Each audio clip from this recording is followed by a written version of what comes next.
네, 안녕하세요, 셀리더 여러분.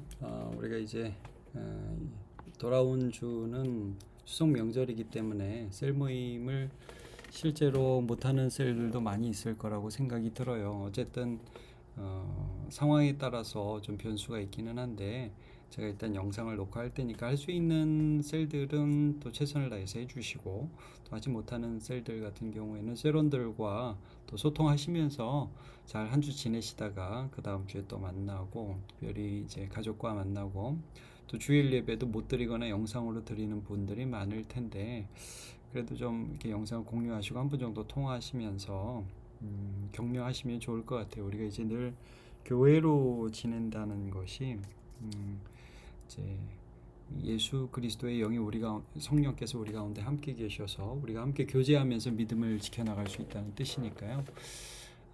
또 이번 명절을 또 잘 그렇게 지내시고, 또 셀리더들 하나 부탁드리는 건, 이제 제가 주일 광고에도 말씀드렸지만 명절 끝난 다음에 이제 교회에서 훈련이 시작되잖아요. 그래서 이제 보실 때 조금 이렇게 아직 정말 상황이 안 된다 그런 분들은 어쩔 수 없지만, 이분은 조금 이런 훈련을 받았으면 좋겠다 하는 부분들이 있으시다면 좀 권유하셔서 함께 말씀을 배우고 또 기도하는 그런 일들에 참여하실 수 있도록 지도해 주시면 좋을 것 같아요.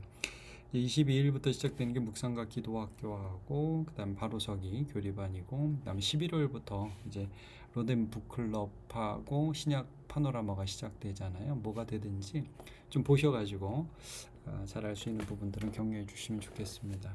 자, 이번 주부터 우리가 다시 고린도전서로 돌아오게 되는데요. 고린도전서 9장 1절부터 15절 말씀을 보게 돼요. 제목을 이렇게 잡았습니다. 감사와 지지가 있는 교회, 이렇게 좀 잡았습니다. 감사와 지지. 고린도전서 9장 1절부터 15절을 보면 이제 8장에서 사실 이어지는 부분인데 약간 논조가 좀 바뀌어요. 이제 어떤 부분이냐면 8장에서는 우리가 이제 우상의 재물을 먹는 부분에 대해서 잠깐 말씀을 나누었지 않습니까? 이제 여기서 자유라는 부분이 나오게 되는데, 우상에게 드린 재물을 먹는다고 해서 내가 어떻게 되는 건 아니다. 그러나 그거를 보고서 실족하는 사람이 있다면 나는 영원히 고기를 먹지 않겠다. 그러니까 내 자유를 어떻게 쓸 것이냐, 이제 이런 부분들을 쭉 다루고 있지 않습니까? 그러면서 이제 바울 사도가 또 하고 싶은 말이 하나 있었던 거예요. 이제 바울의 사도권에 대한 말씀을, 이 자기가 이제 자유를 그렇게 꼭 내가 받을 수 있는 마땅한 권리, 내가 쓸 수 있는 마땅한 권리, 받을 수 있는 마땅한 어떤 뭐 혜택, 이런 걸 포기하고라도 어떤 사람을 위해서 내가 기꺼이 희생하겠다. 나는 자유를 그렇게 쓰겠다. 이제 이런 말씀을 하고 있잖아요. 근데 이제 9장에서 어떤 부분을 말씀하고 있냐면, 결국 이제 9장에서 다시 말씀하고 있는 부분들에 대해서는 바울 사도가 사실은 이 말을 하는 겁니다. 내가 이런 태도로 너희를 대했더니 너희가 나를 좀 막대하는 경향이 있다. 근데 내가 권리가 없어서 그런 게 아니야. 나는 내 자유로 하나님을 바라보면서 상을 가지고 그렇게 한 거야. 다른 사람들한테는 사도가 아닐지라도 너희한테는 나의 사도야. 그러면서 이제 바울이 자기 자신이 자기의 권리와 모든 것들을 포기하면서 스스로 기꺼이 그들의 종이 되면서, 또 때로는 뭐 사례 같은 걸 받지 않으면서 그러면서 사역을 했는데, 그러니까 이제 고린도 교인들이 이제 더 바울 사도를 존중하는 게 마땅한데 더 우습게 본 거죠. 이제 그 부분에 대해서 바울 사도가 이제 지적을 하는 것입니다. 그러면서 너희가 그렇게 해서 결국 손해 보는 게 뭐냐면, 하나님 말씀이 나를 통해서 가는데 그 말씀을 무시하고 함부로 대하는 그런 태도를 가지게 된다는 부분에 대해서 고린도전서 9장에서 지적을 하고 있습니다. 간단하게 고린도후서, 제가 이제 이 부분에 대해서 이번 주와 다음 주에 이제 계속 이어서 9장을 보게 될 텐데, 자 1절에 이렇게 나오잖아요. 내가 자유인이 아니냐, 사도가 아니냐, 우리 주 예수를 보지 못하였느냐, 주 안에서 행한 나의 일을 이 너희가 아니냐. 야, 뭐 너희가 내가 사도이고 주님의 일을 하는 걸 모르냐? 다른 사람에게는 내가 사도가 아닐지라도 너희에게는 사도이니 나의 사도됨을 주 안에서 인친 것이 너희라.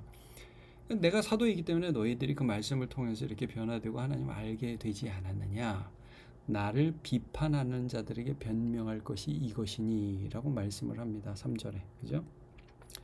비판하는 자들이 생겼다는 거예요. 거기에 대해서 이제 말씀을 쭉 하면서 근데 내가 그럼에도 불구하고 이러한 삶을 계속 살 것이다 라고 하면서 9장 1절에서 15절까지 말씀을 쭉 보면서 권리에 대한 말씀이 계속 나와요. 여러분 6절 4절 우리가 먹고 마실 권리가 없느냐.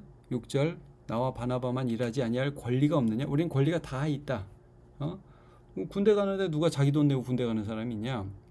근데 내가 너네들을 위해서 오히려 사례를 받지 않고 내 권리를 쓰지 않았다. 마치 제사 지낸 음식을 내가 사람들을 위해서 먹어도 되지만 먹지 않는 것처럼 내가 이거 당연히 받는 게 마땅한데 나는 받지 않았다. 그러니까 너희들이 더 나를 우습게 보기는 했지만 이 말씀을 하고 있는 거예요. 자,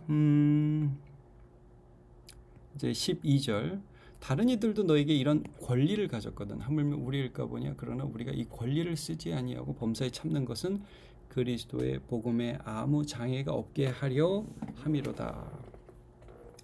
계속해서 자기 권리를 쓰지 않는 것에 대해서 말씀합니다. 그래서 사도행전에 보면 이 바울 사도가 이제 아굴라 브리스길라와 함께 고린도에서 전도를 하면서 어비 같음으로 생어비 같음으로 같이 천막 만드는 일을 했다는 말씀이 나와요. 이러면서 그들을 섬기는 그런 장면을 보게 됩니다. 여기서 이제 우리가 중요한 원리를 하나 발견하게 되죠. 제가 이제 오늘 제목을 어떻게 잡았어요? 감사와 지지가 있는 교회. 우리 세상에 이런 말이 있죠. 호의가 계속되면 권리인 줄 안다. 이런 말이 있어요. 그러니까 바울 사도가 계속해서 하나님의 은혜로 자기의 자유를 가지고 선택해서 고린도 성도들을 섬겼어요. 그랬더니 거기서 비판하는 사람들이 나왔어요. 아까 우리가 봤죠? 3절에 비판하는 자들이 계속 나왔어요. 바울 사도는 실력이 없나 봐. 그러니까 저렇게 받지를 못하지. 받는 것도 안 하고 이렇게 좀 볼품없이 사역하지. 이게 이제 나중에 고린도 후서에도 또 나오거든요. 그래서 야, 내가 고생을 해도 더 많이 했고 내가 배운 것도 많어. 근데 나는 하나님을 섬기는 마음으로 그렇게 한 거야라고 바울 사도가 진짜 알아듣기 쉽게 굉장히 찌르는 말을 합니다.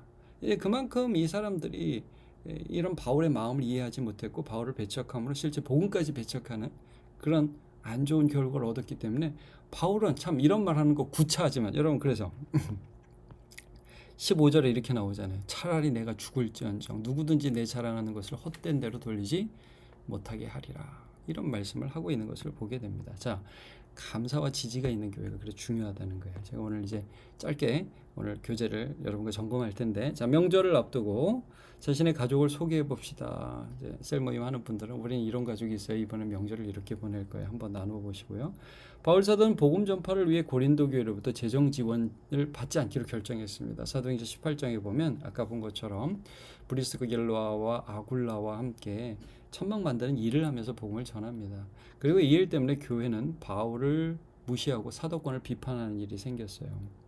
자, 나의 호의를 무시하는 사람을 만난 적이 있습니까? 뭐 우린 늘 만나죠. 일단 대부분 그 자녀들이 무시하죠. 그래서 감사하는 것도 배우게 해야 돼요. 이게 중요한 부분이죠. 아까도 말씀드렸지만 호의가 계속되면 이거를 권리로 하는 그런 경향들이 있잖아요. 바울 사도가 그것에 대해서 알려주는 것입니다. 자, 말씀 나눈 바로 갈게요. 바울은 권리가 있었지만 그것을 쓰지 않았습니다. 우리가 아까 계속 봤죠. 제단에서 나는 것을 먹는 것이 제사장의 권리였습니다. 그래서 11조를 레위인에게 드리고 레위인의 11조를 다시 제사장에게 돌리게 했습니다. 이건 당연한 권리였어요. 근데 아직 초신자고 이 사람들이 아직 교회를 모르고 물질의 시험 들 수 있고 그러니까 그걸 안 받은 거예요. 자, 호의와 은혜를 베풀었지만 도리어 무시를 받았습니다. 혹시 헌신적인 삶을 살아가고 있음에도 존중하지 못했던 사람이 있습니까? 어떻게 그의 감사와 또 지지를 표시할 수 있습니까? 해서 부모님 우리가 아까 이제 부모님이 자녀로부터 무시를 받는다고 했지만 어떤 면에서는 자녀들도 부모님으로부터 무시를 또 받을 수 있는 거잖아요. 또 교회 사역자들도 그럴 수 있고요. 또 반대로 교육자들을 통해서 또 교회 봉사자들을 존중하는 것도 굉장히 중요하겠죠. 뭐 장로님, 식당 봉사자, 교사, 셀리더, 교육자들 가운데 특별히 부교육자들, 이런 부분들을 우리가 생각할 수 있겠죠. 자, 2번으로 가보겠습니다. 우리가 속한 공동체에서 서로 감사하고 지지하는 문화를 만들 수 있는 구체적인 방법이 있다면 무엇일까요? 자, 모일 때마다 인정하는 말로 서로를 격려한다. 감사의 표시로 작은 선물을 전한다.